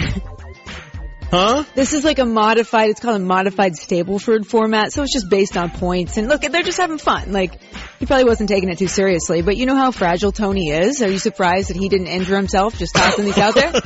I want to know, tell me, would you have won this tournament? I was supposed to play there 2 years ago. Oh, would you have won? And I ended up not. I would not. No, these guys are actually very good. Like, Jack Wagner is a +2. Which is an amazing golfer. Mulder is a scratch. John Smoltz is a scratch, and he usually plays. And Steph Curry said that he wants to play in a Web.com tour event coming up. So that's like the developmental tour on the PGA Tour. John Smoltz did that, and he missed the cut by 27 strokes. So, I don't know. Steph is in for a surprise there. Yeah. But anyhow, all right, on to the next story. Diehard Raiders fan Ice Cube was asked who he would like to see play in the Super Bowl this year, and he said he would like to see his Raiders take on the Cowboys, but kind of took a shot at the Cowboys, saying they are unpredictable. So, Jason, of these two teams, who is more likely to be seen in Minnesota playing for the title? I'm sticking with the Dallas Cowboys. I think Dak Prescott and the Cowboys are on their way up. I think the Raiders are going to be very good, but they're playing in a very tough division with the Broncos and the Chiefs. You still got the New England Patriots, obviously. I would say the Cowboys, they play in the NFC. What's your favorite Cube movie, by the way? They either don't know, don't show, or don't tell what's going on in the hood. Boys in the Hood. Boys in the Hood is my favorite. Not Friday. Not Friday. Boys in the Hood. Not Anaconda, right? I rethought. I liked Anaconda. Oh, you and did I liked not. Friday. No, Yes, I you did not. Nobody liked Anaconda. Look, Anaconda is one of those movies because I'm petrified of snakes. And so watching a snake on TV or whatever, I'd like the Anaconda. It's one of those movies when it's on, I'll stop and watch. A digitally enhanced 50-foot, ridiculously fake-looking anaconda scared you that ate John Voight alive? Yes. Okay. Yeah. All right. Yeah, we have some talking to do later. And since we can't get enough Ice Cube on the program, and we also love the Big Three, according to TMZ, T.O. actually has a proposition for Ice Cube. Take a listen. Hey, Cube. Hey, my football prowess, that speaks for itself. But I think if you ask around the Big Three league and even outside of that, hey, the guys know I can hoop. Let me come on. I like what you guys are doing, man. Hey, let me come out there, man, and display some of my skills, and let me play against some of the best, man. So, hey, I think I would be one of those exceptions to the rule as far as guys that can play in that big 3-on-3. Okay, this league is billed for primarily ex-NBA players. Tio was in the NFL. What is he doing here? What's he trying to do? I love the idea, actually. No way. Yes, I don't think it would diminish the basketball if Terrell Owens, because Terrell Owens is a really good basketball player, obviously not NBA good, but if T.O. wanted to play, if let's say Tony Gonzalez, who's a hell of a college basketball player at Cal, if he wanted to play, I'd have no problem with it. That would be another reason for me to tune in. I kind of like this idea. Okay. All right. Kind of like a crossover. You know what? T.O. was in here the other week. I guest hosted Skip Bayless' show, Undisputed, with Shannon Sharp, and he said he could play right now. In the NFL, he said. In the NFL. Yeah. He's still in great shape, and I think Big Three is more his speed. I think the NFL's done with him, but I'd love to watch T.O. play in the Big Three. All right. All right, that's Holly with the news. There it is, the news. Well, and I'm Jason Whitlock. And thanks for stopping by. The Herd Line News. And we're really late to break, so we got to go. Oh, we're not? Oh, we're not late to break. Well, let's go to break anyway, just because I said so. When we come back, I got more to say on the NFL and Ezekiel Elliot. We're in the hood, right? We are definitely in the hood. We're off the rails. All right, welcome back to the herd. I'm Jason Whitlock, filling in for Colin Cowherd on this Monday afternoon. All right, the phone number to call, 877-757-HERD. 877-757-4373 is the phone number to call. Michael Vick just here in the herd and did an awesome job. If you did not like Michael Vick after listening to that interview, I can't help you. Listen, Michael Vick got in some trouble, did something bad, reprehensible. He did his time. He's come back a better person. I'm sorry. People make mistakes and people make bad mistakes. We shouldn't hold that against them for the rest of their lives, particularly if they've done retribution, done the time, and have moved on in such a positive way. Really, really enjoyed that Michael Vick interview. Thought he represented himself very well. All right. Ezekiel Elliot, however, he's headed on a path that may not end well for he or the Dallas Cowboys. I don't get this. You're already under scrutiny for a domestic violence incident that the NFL is leaking out through Adam Schefter is probably going to land you suspended for a game or two or for some length of time. You could be under that kind of scrutiny and still make this kind of mistake. That seems really, really stupid. Again, if I'm the Dallas Cowboys, I'm really, really concerned. Zeke is a guy that is going to struggle and is struggling with fame and attention and the adulation that comes along with being a Dallas Cowboy. Again, I've been young. I've been stupid. I get it. I get how you can make these kind of mistakes. But my God, Zeke, with all, you have to, someone told me years ago, you have to compare what does that person have to lose and what do you have to lose. If there's no equality there, you need to walk away and turn the other direction. If I'm Ezekiel Elliot and I'm making millions of dollars in the NFL, I'm building a brand with the Dallas Cowboys, there's no bar DJ or any bar patron that I can get in a fight with. Again, I know that's easy for me to say at 50 years old. Ezekiel Elliott is 21, 22, 23 years old. I've been young and dumb and have made mistakes. When I was his age, I beat up people in a bar. I've done that.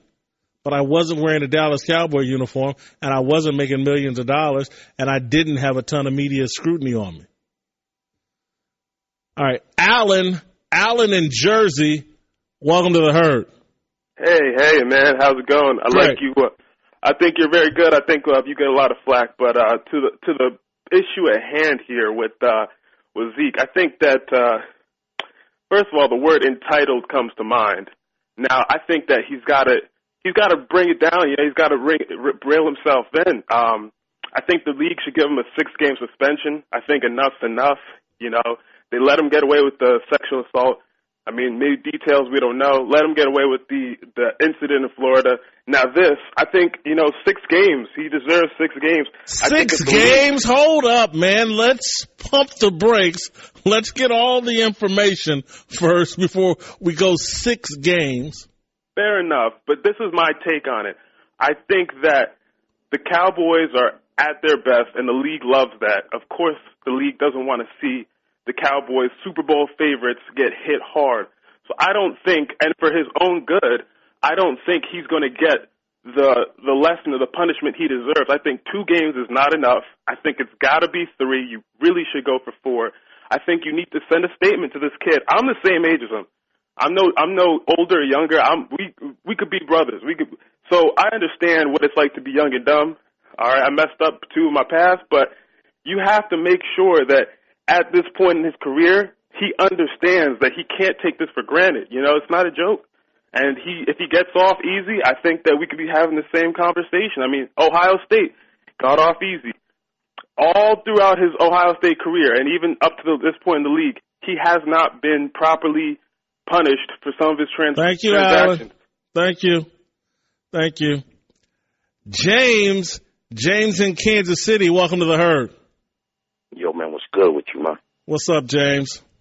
Yeah, man, first of all, man, I got to tell you something, man. You really got a whole lot of Alonzos, man, sitting up here, man, to start your show off, man, like you gonna do, man. Had a nerve even to start it off, even trying to act like you want to blasphemize the Ball family, man. You got a lot of nerve with that, okay, man? You know, that dude got 2 more sons, right? Right? Yeah. He got 2 more sons, right? Yes. So what you're saying is no matter what he do, he ain't gonna never have enough balls to compete with corporate America, right? That's what you're really saying, right? The Big Baller brand is a flop. It's a T-shirt company. The son won't even wear the shoes. Yeah, okay. You know what? That's all right, man. You know, we'll talk about that later, man. We're going to set up, man, and we're going to circumcise about that situation on another time, all right? You know, we're going to do it like that. And then furthermore, man, what you know about some damn prison swole? You going to sit up here in front of the world and talk about some swift prison swole. What you know about some prison swole? I know a lot because my cousin Kevin. You swole? What you kitchen swole? Cornbread swole? Yes, I am. But that's. And man, furthermore, man, let me tell you something else, man. Let me tell you something else, Mr. Hamhock, Whitlock, or whatever your name is. Hey, man, I know Kev, man. Kev, good dude, man. Kev, good dude, man. Well, you know, man, watch how you speak on him, cuz. All right, man. You know, go sit up here and blame him for getting you high. God, you got the munchies, and your ass never stopped. That's not Kev's fault, bro. Is that it, James? Man, I'm not done with that, man. And good interview with Michael Vick. Real talk, man. Good interview, man. All the brothers, man, around here love you, man. You know, man, because depending upon what part you come from, man, dog fighting is real big. You know what I'm saying? I was glad to hear you say that. No, James. We're not condoning dog fighting. No, I'm not condoning it. I'm simply saying it's not just dog fighting, man, because around here, man, cockfighting is real big. Thank you, James. Thank you. Thank you, James. Wow. That's James from Kansas City. He calls in occasionally whenever I'm on the show. Opinionated. He's very opinionated. I did agree. I think he had one point that I agree with, but I can't remember now. After the diatribe, he got lost somewhere in there? Yeah. Got lost in the diatribe. He's all over the place. All right, when we come back, we're going to talk about Ezekiel Elliot. We're going to have a TMZ reporter who has more information on Ezekiel Elliot. I think he's talked to some of the parties involved in the Ezekiel Elliott bar fight. We'll get into that with a reporter from TMZ Sports. All right, I'm Jason Whitlock. I was about to say you're Jason Whitlock. I'm Jason Whitlock. After that caller, I don't know how you're concentrating anyhow. Yeah, we're still really in the hood with that caller. We're getting deeper. All right, welcome back to the Herd. I'm Jason Whitlock, filling in for Colin Cowherd on this Monday afternoon. Final hour of the show. All right, I promised you TMZ and more talk about Ezekiel Elliott. Having a little technical difficulties. Stick with us. We will get TMZ and we'll talk some Ezekiel Elliott. But I want to start this hour talking about James Dolan and the New York Knicks and the hiring of Scott Perry. And I want to connect it to the theme that I started the show with about how social media makes us lie and how we get these twisted narratives about people that we stick to because they're popular over social media and they have nothing to do with the truth. People have questioned me forever or recently about why I keep defending James Dolan, the owner of the New York Knicks. And it's very popular to say, oh, James Dolan, he's the worst owner in sports. And I'm like, really? Are we sure? A guy who gives management, executives, autonomy to do what they want. Hey, any budget you want, I'll spend anything. Somehow he's a horrible owner and he's the worst thing to ever happen to sports. The man also owns not just the Knicks, but the New York Rangers, who appeared in a Stanley Cup final in 2013, make the playoffs consistently. Is he a bad owner of the New York Rangers? Furthermore, James Dolan got into a dispute with Charles Oakley earlier this year or last NBA season. And everybody, oh my God, James Dolan, he's a bigot. He's got a slave owner's mentality, according to Draymond Green. Then you had Oakley compare him to Donald Sterling, the disgraced LA Clippers owner. And I'm like, really? James Dolan? The guy that made Steve Mills a black executive, the president of the Knicks, president of Madison Square Garden? The guy who empowered and supported Isaiah Thomas through controversy and still supports Isaiah Thomas to this day? He's got a slave owner's mentality. He's akin to Donald Sterling. The guy who just hired Scott Perry to be the general manager. I've known Scott Perry for more than 20 years, has earned this opportunity. He was already the vice president of basketball operations with the Sacramento Kings. But here James Dolan is, no problem with black people. None. Partners up in major business relationships with them, promotes them as top executives. But somehow we've played the race card on James Dolan. Somehow he's the worst owner in the history of professional sports, and somehow he's a bigot. Because it's all popular over social media. If you come out and say anything defending James Dolan, oh, you're an idiot, and oh, you're supporting a guy who got in a dispute with Charles Oakley. Who the hell hasn't gotten in a dispute with Charles Oakley? Charles Oakley fights with everybody. He's a goon. That's what he was in basketball. That was his job, to be an enforcer, to pick fights. He was an enforcer in his personal relationship and on the court for Michael Jordan. Everybody gets in an argument with Charles Oakley. I had Charles Oakley on a podcast years ago. Things were going great. Charles decided to be a rear end and got nasty with me on the podcast. We ended the podcast. That's who Charles Oakley is. But somehow, when James Dolan got in a dispute with Charles Oakley, who gets in a dispute with everybody, Draymond Green, it's a slave owner's mentality. Charles Oakley, he's just like Donald Sterling. We got to stop this. We have to allow people to be humans and be flawed, and we have to allow people to have independent thoughts. We have to allow room for the truth and nuance and complexity.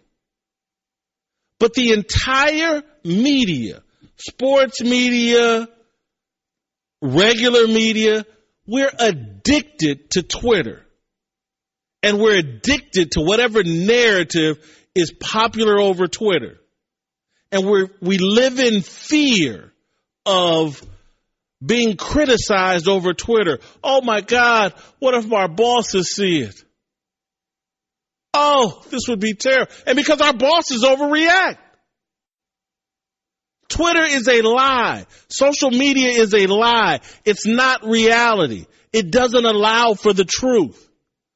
And here's James Dolan, a victim of the media's addiction to groupthink And oh my God, if you stray from the course, you're going to get slammed over Twitter and over social media. So let's just continue to promote the lie. And James Dolan, he's the worst thing to ever happen to sports. And oh, he's a bigot.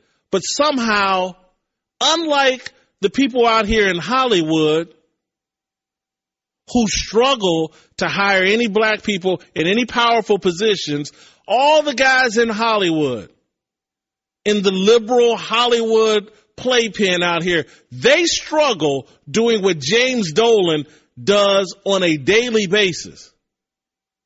But they're the good guys and he's the bad guy. We're being played by social media and by the people that control social media in Silicon Valley. It's a game. The people that are pretending to be so tolerant and so pro-diversity, they're not. They cover themselves in this liberal label and then do whatever the hell they want to do. And then chastise anybody who happens to stay true to sports culture or happens to play things down the middle, happens to be a moderate, or God forbid, if they happen to be conservative, they're the worst people on the planet. And again, I don't know James Dolan's politics. He's probably a screaming liberal for all I know. But I know he's been trashed unfairly, personally, by social media and the mainstream media, which is addicted to social media. We can't get at the truth. No one, and this is why I started the show, no one had the freedom to tell the truth about LaVar Ball. That he didn't know what the hell he was doing. He was just stirring up a bunch of stuff that really wasn't in his son's best interest, but it was great for promoting LaVar Ball. His son's a quiet kid that just wants to hoop. And then we were sitting there, oh yeah, he's starting Big Baller Brand and it's worth $1 billion. Now this weekend it's worth $3 billion. And now his son won't even wear the shoes and they're open to a shoe deal for anybody else. You know how much pressure all of this has put on his son? He's out there in summer league playing for a shoe deal. That's why he's playing more minutes than almost anybody else in the summer league. They put up the stats for him and Dennis Smith Jr. He's playing like 9 more minutes a game than Dennis Smith Jr. He's hunting stats and triple doubles to keep the Lonzo hype machine going. And now he's out there auditioning shoes every other game trying to get a shoe deal because his father started a T-shirt company and called it a shoe company. And no one had the freedom to really call BS on the guy because everybody's afraid of what's going to be said over social media. Stop it. James Dolan, a victim of this. All of us in the media. And if I have time in this show, I'm going to get Ryan Lochte ties into this. Did you see Brazil dropped all the charges against Ryan Lochte?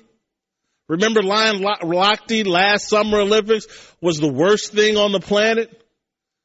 An example of white privilege? Oh my God. He wasn't right. He concocted some story in Brazil and did some crime and people wanted him tossed out of the Olympics, banned for life. Social media driving all of this nonsense. All right, when we come back, TMZ will be in the house. We'll talk some Ezekiel Elliot. I'm Jason Whitlock. You're in the Herd.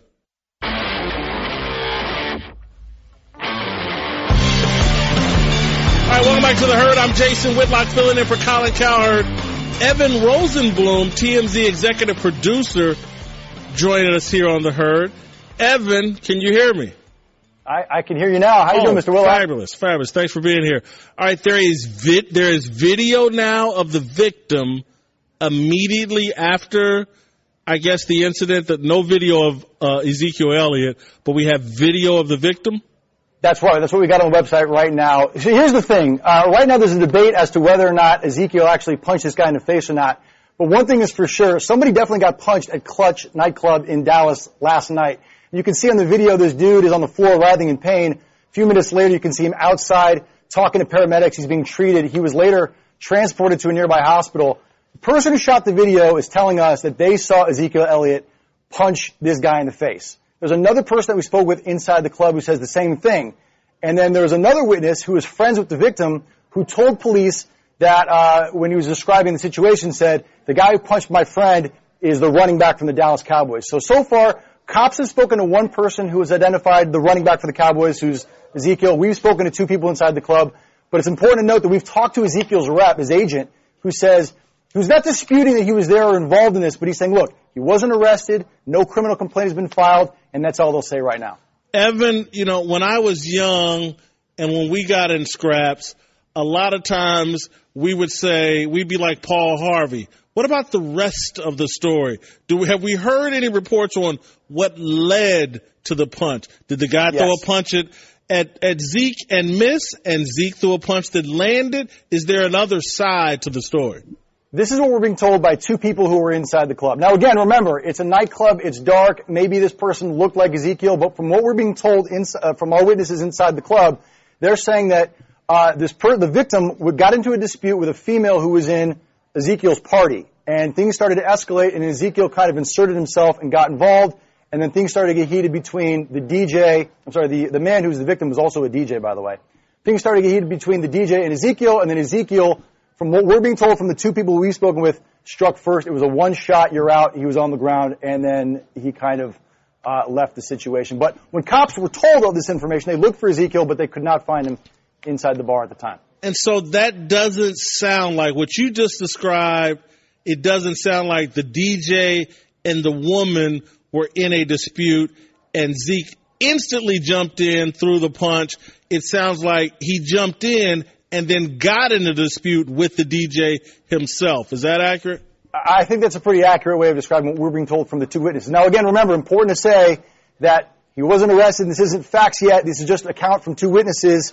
But that seems to be the story that they're saying right now. Have you guys spoken to the police at all, and is there an investigation that could lead to charges?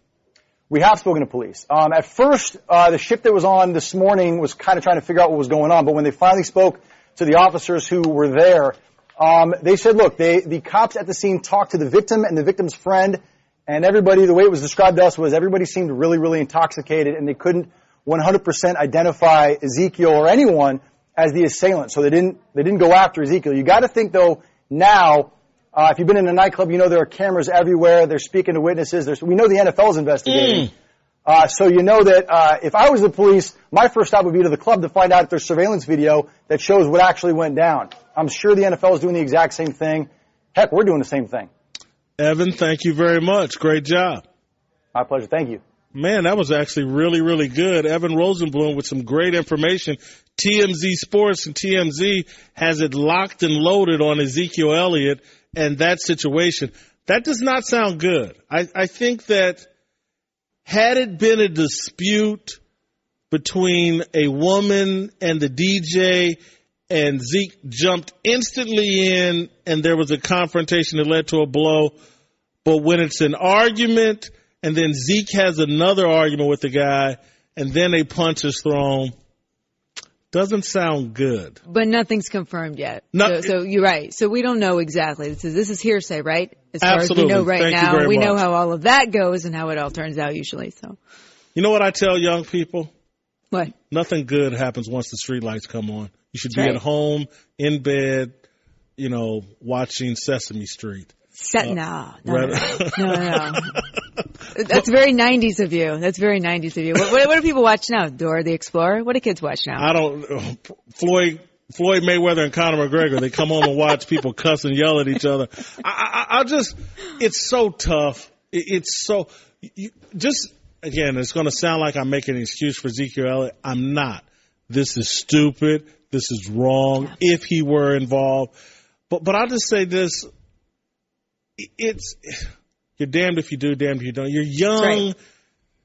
You're in great physical shape. You're a good-looking guy. You got all that money. You want to be out in the clubs with other young people.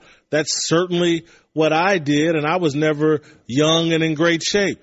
I'm sure you were at least one of the two, right? Yeah, I was young once. Maybe not I was at the same young time, once. but yeah. Okay. I was young once. And so you want to be out having a good time. I'm so glad, and it sounds crazy, I'm glad I didn't have any money when I was young. I think it's the hardest thing to deal with, and because it messes with your mind. I was talking with Michael Vick earlier in the show about this. I can remember when I was 27 years old, the Kansas City Star elevated my salary. This was in 1993 or 94. They elevated my salary to over $100,000. And I thought, you got to understand, my mother was a factory worker. My dad didn't graduate high school. It's a windfall. Yeah. Yes. Yeah. I thought I ruled the world. And, and it messes with your mind. It makes you think that everything you do is right. How could you be wrong? How could I be this successful if I was wrong? Right. And I see it happen all the time with athletes and young people. They think that just because they made it athletically, that means everything about them must be right. Oh, why would God bless me in this way? And it's so untrue that sometimes you're gifted with amazing talents athletically, and that lets you overcome all the dumb things that you do. Right. Still a human being. Yeah. Right. And so take me, for instance, and again, obviously I was never remotely in the same ballpark as these professional athletes, but I was so talented that I got a football scholarship to Ball State despite I graduated college with like a 2.8 GPA. I scored in the 900s on the SATs. If I wasn't a football talent, I would have never got a whiff from a college. It would have been very hard for me to get into a Ball State or any school. And so my athletic ability let me overcome my immaturity as it related to academics. And I could fool myself into thinking, well, hell, I'm doing everything right. But eventually I figured out, no, I'm doing a lot of things wrong. I need to pay attention in class. I need to take stuff besides beer drinking and school and football seriously. And I was able to make that transition without I did make a bunch of errors, but errors that never submarined or undermined my ability to move forward. So again, I look back at Ezekiel Elliot and what he's going through and these allegations, and I say, oh, but for the grace of God, there go I, right. Because. But you had good mentors, I'm assuming, right, Jason? I had very good parents. I had very good football coaches, particularly at the high school level. And I had my brother and sister played a big role. But again, I made mistakes. I've told this story before, again, and it wasn't my mistake, but I can remember when I was in college, some townies shouted the N-word at me and a friend. And we hopped out of a car, and I was like, oh, we're going to kick their ass. My friend hopped out of the car, popped the trunk of his car, and pulled out an Uzi. I had no idea. I was like, oh my God, are you kidding me? And I ran home. It was one of the longest runs I've ever, because I was like, oh my God, went home. But I'm thinking about how that could have played out. If in the media, if we had gotten in trouble, if we had gotten caught, it would have been Jason Whitlock and another guy, and they had an Uzi, and I would have looked like the biggest clown in the world. Or somebody had a camera phone back in that day. All it takes is one snap. It's it's all of us. Every media personality. All it takes is one camera phone snap. That's what everybody has to remember. It's a different day and age. It is. All right, it's time for Holly Saunders and the news. All right. No. Turn on the news. This is the Herd Line News. Okay, we talked about it in the first hour, but let's bring it back now. Video has surfaced of Conor McGregor sparring with a pro boxer. It did not go well, Jason, and reports are saying that he got stretched. So does this make you reconsider buying this fight, spending the $100? No? No, I'm fully expecting Floyd to beat up Conor. Have you been to a big fight? I never have. Always wanted to be. Oh, it's the greatest experience in the world. You go for the pre-fight and the post-fight. The fight doesn't really matter. Now, again, it's about, and I'm hoping it'll be this kind, but it won't be. Back like when Tyson was fighting in Vegas, everybody would get dressed up. People would come from all over the United States and the world. The casino, Tyson used to fight at the MGM. So you'd have guys dressed up, girls dressed up, and you didn't even have to go to the fight to enjoy the experience. And so that's what I'm hoping this is going to be, that kind of spectacle and fun. But I don't really care about the fight. I just care about the parties before and after. Are you going to be there? Absolutely. Oh, it's you killer. couldn't pay me to miss that. Oh, I love that. All right. Rajon Rondo, we're moving on here. The next story has agreed to a 1-year deal with the Pelicans. So you got a franchise player in Anthony Davis. You got Boogie Cousins, already a crazy mix. Then you add in Rondo. He won't start. What kind of environment do they have going down there? What is going on? Rajon Rondo and Boogie Cousins weren't really a great match in Sacramento. You're bringing those Sacramento values to New Orleans. But somebody's got to play point, and someone's got to get the ball to Boogie and Anthony Davis. So I don't have a problem with this. Rondo was going to play somewhere. I'm glad he's not coming to the Lakers because I didn't think that was the right fit for Lonzo Ball. Okay. All right. Let's move on to physical fitness. I know that you've said that is one of your favorite topics on the program. Golfing legend. I have a lot to learn. We can learn it from an 81-year-old man, Gary Player, golfing legend. He continues to impress with his physical fitness. He stunned all of us when he did a spread in the ESPN The Body issue back in 2013 and posed nearly nude. Just an incredible physique. He takes huge pride in it. And now he's taking it to the next level and doing backflips off the back of his boat. He's 81 years old, Jason. Look at this. He didn't quite make it all the way over. Does it matter? No, it doesn't matter. That's like a real boat. He's not out on a yacht. He's out on a real boat. He doesn't care. He's doing it. He's a real dude. This isn't quite. Did you see the video? Cam Newton made a video of him partying for his 25th, 26th birthday, and they were on a boat. They were on a yacht. So Gary Player keeping it all the way real. That's like a real fishing boat. He's relentless. When I was at Golf Channel, he would come in right before the show. We'd have him on as a guest, and he's like, "Holy push-ups," and I'm like, "Dude, I'm made up. I'm all good. I'm in a dress. Push-ups every day." Look at him. Gary Player. I hope I can do a push-up at 81 and a sit-up at 81. Dude, that's God pretty bless impressive. Him. Whew. Wow. All right. That's the news. That's Holly with the news. Well, that's the news. And thanks for stopping by. The Herd Lie News. All right. The phone number to call, 877-757-4373 is the phone number to call. We have time to take your phone calls. I want to go back to my topic about Ryan Lochte and him being cleared of charges in the events in Rio and Brazil or whatever, when he allegedly was the biggest thug in the history of the Olympics because he and his buddies stopped at a bathroom or a gas station bathroom and urinated in the grass when they couldn't get into the bathroom and accidentally tore down a sandwich sign that was plastered on the building that, again, was calling it a sign, a poster, something like. But anyway, alleged police came and stopped them as they were leaving the gas station and put guns on them and demanded money for the damages to the gas station.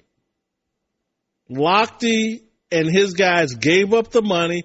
Lochte told his mother the story. His mother repeated it, and it became this international incident.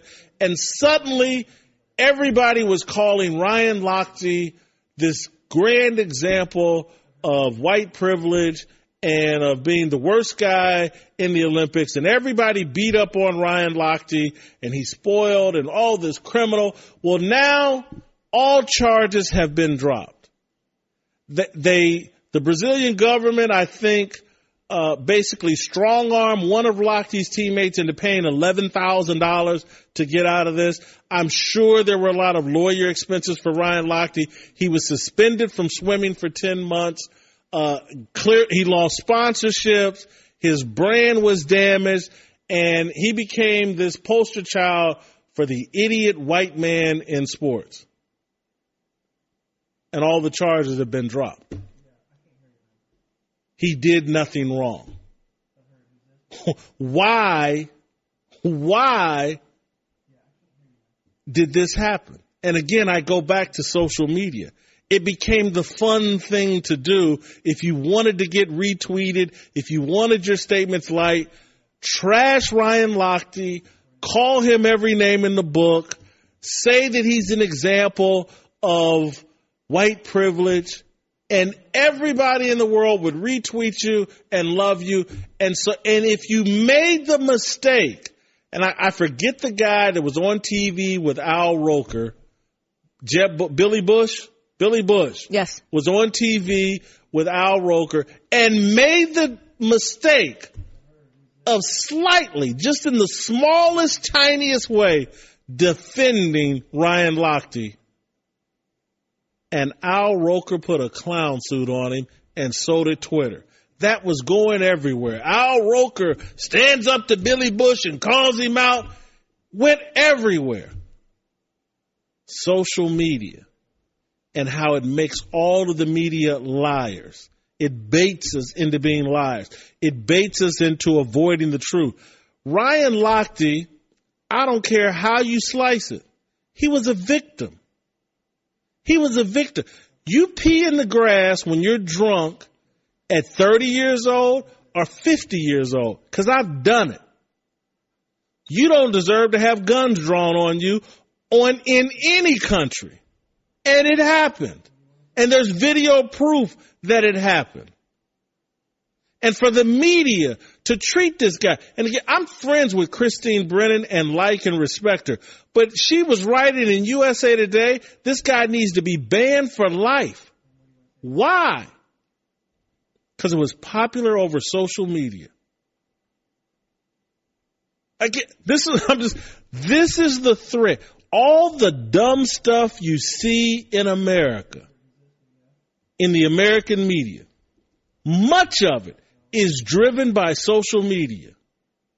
And we're out running around trying to trash people like Ryan Lochte, the media is, rather than going after the real bad guys. Again, I got no problem. If people want to go after white privilege or whatever, do it. Take it to Wall Street. Take it to the guys that destroyed the country and got away with it. Go there. But this distraction stuff of Ryan Lochte, this is a joke, and it's unfair to people. It's really unfair. And again, we can't even give athletes good advice or have good, honest conversation about LaVar Ball, Big Baller Brand, Lonzo. It's like some people are well-intentioned and want Lonzo Ball to be successful. And they're looking at some of the things his dad is doing and saying, hey, man, this may get in the way. Back off a bit. Those people don't need to be demonized. There are people that, again, want to support someone like James Dolan. I do, because, again, I'm friends with Isaiah Thomas. I've known Scott Perry forever. I respect the fact that James Dolan has used his position and his wealth to empower people I like and respect who happen to be black. And I'm not saying James Dolan is perfect, but all this, he's the worst owner in sports, and oh my God, he's bigoted, he's got this slave owner's mentality. It's all garbage, driven by social media. And a lot of this garbage that we think is helping us, black, is actually damaging us. And it's damaging discourse, and it's promoting a lot of divisiveness in this country. So again, I go back to, and we're going to get into it in the next segment, Lonzo Ball is playing in the championship game of the Summer League tonight. There is a lot of pressure on him over his shoes and his shoe deal, and his play is being scrutinized more than anybody else. And it's because of the mistakes his father has made. Big Baller Brand, This whole thing, I'm going to take on Nike and Adidas, and they're going to pay $1 billion to be in bed with my family and my 3 boys. That was all garbage, delusional garbage that made LaVar look silly and put unnecessary pressure on Lonzo Ball. And we should be able to talk about that. Again, I'm not trying to demonize LaVar Ball. Again, I said it earlier in the show. Any man that fathers 3 kids that athletically talented in this country, if the dad is a sports fan and this guy LaVar played college ball, it would make anybody delusional. My dad was delusional about me. My dad wasn't an athlete, but he was delusional about me and my athletic career. I used to always have to tell my dad, he always told me, oh, you're better than Jeff George, and they just won't give you the credit. It's racism, Jason. I'm like, Daddy. Jeff George is like a once-in-a-lifetime freak. I'm good, but I ain't nowhere near on Jeff George's level. Parents are delusional. My father had the good sense to keep his comments about me between me and him. He wasn't all out in the media trying to argue that I was better than, first-round NFL draft picks.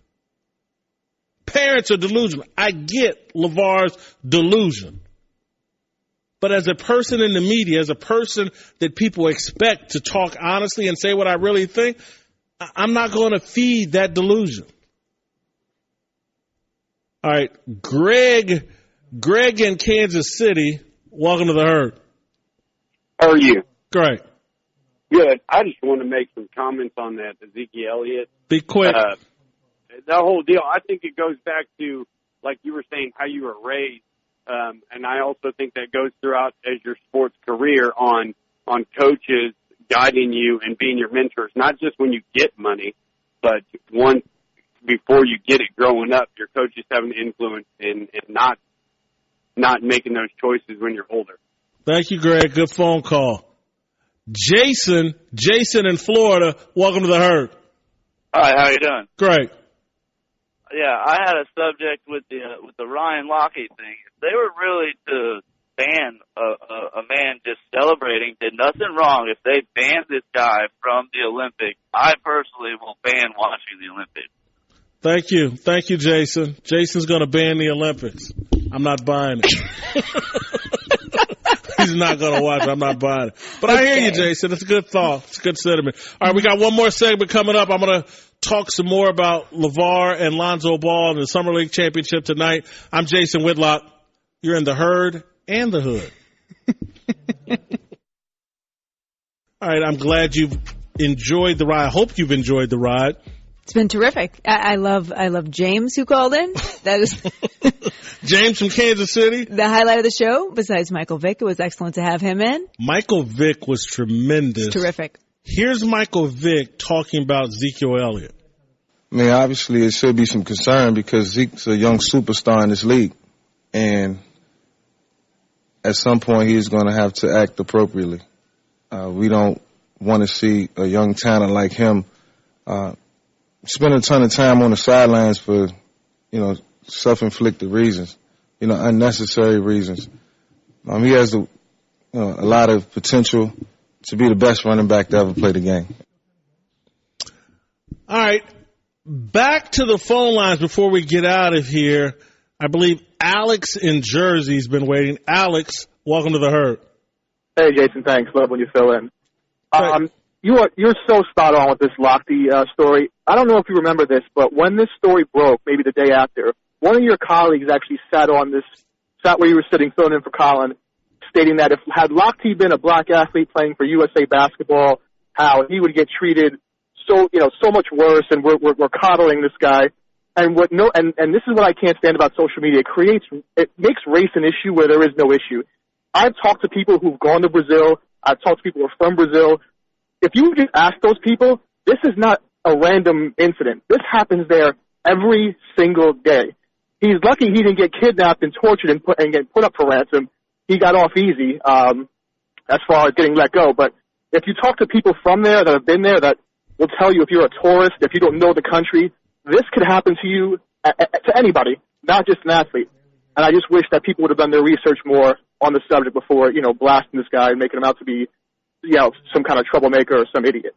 Thank you, Alex. Listen, I know for a fact the athletes were warned ahead of time going to Brazil about being careful because this is commonplace.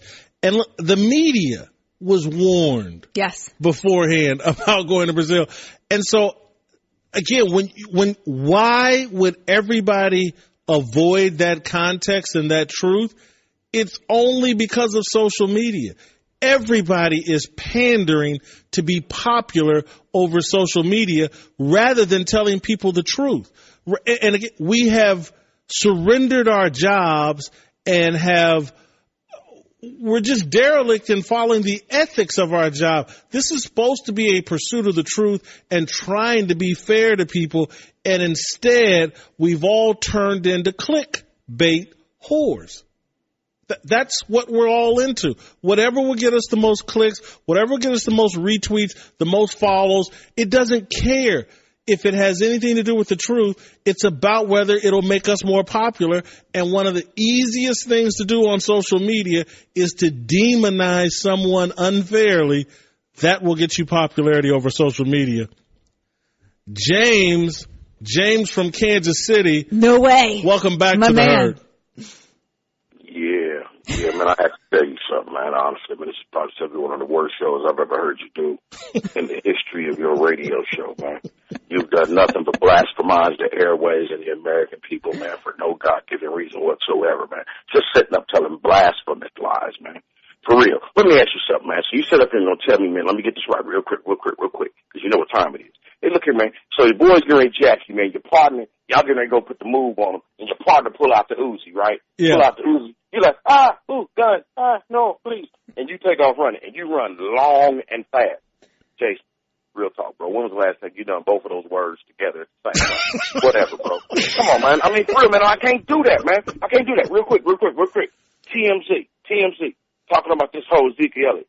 Now, real quick, you thought I wasn't going to call you about this Ezekiel Elliot. And you didn't even give me my props when I told you about Ezekiel Elliot. I told you about it when you was talking about ODB, right? I told you who was going to pick up the charge first, didn't I? Y'all talking about ODB on the boat.